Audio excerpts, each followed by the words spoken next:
What if everything just stopped? The laughter, the battles, the hope. What if half of everything was gone? This is the silence that Avengers Endgame opens with.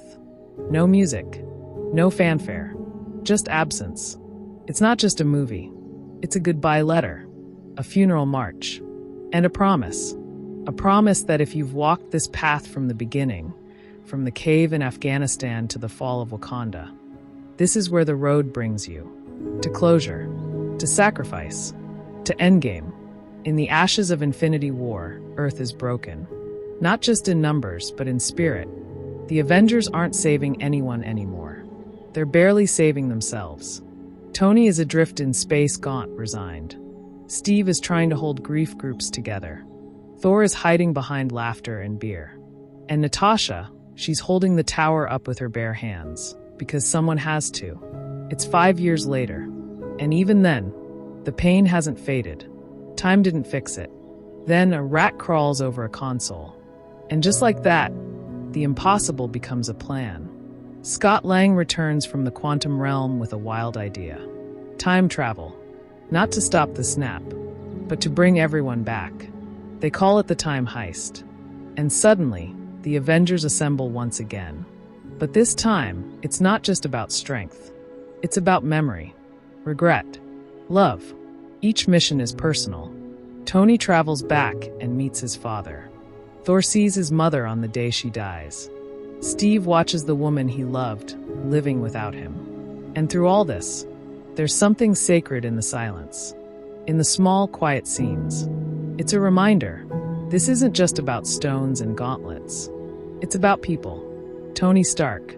He begins this film, ready to be done. He has a family now. He won. But he suits up one last time. Not because it's his duty, but because he can't rest if there's a chance to fix it. That is Iron Man. Not the genius. Not the billionaire. The man who couldn't walk away. His final moment, that whisper. I am Iron Man. It's not just a callback. It's the full circle.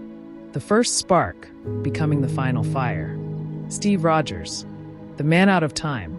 The soldier who always followed orders until he had to make his own. He's the one who tightens the shield, alone on a hill facing Thanos. One man, against an army.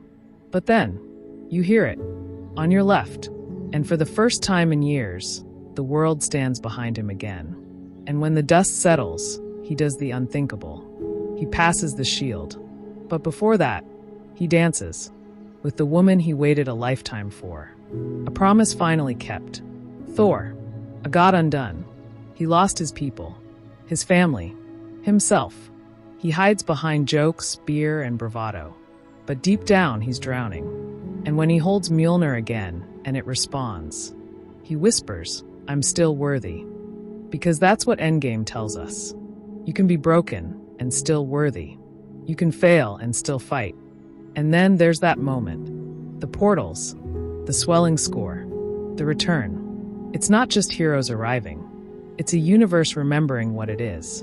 And when Cap finally says, Avengers assemble, it hits like thunder, because we've waited 11 years to hear it. In the final battle, there's rage, power, heartbreak, but also tiny human things. Peter hugging Tony, Wanda confronting Thanos, Pepper holding Tony's hand as he fades, whispering, you can rest now. It's not just spectacle. It's goodbye. And it's earned. Avengers Endgame isn't perfect. But it was never meant to be. It's a finale. A curtain call. And for many, a farewell to characters who felt like family. Tony, Steve, Natasha, Vision. They weren't just heroes. They were us. If you felt this movie, truly felt it, then you understand why we still talk about it in 2025. Not because of the explosions, but because of the silence afterward. The way we all sat there, not ready to leave.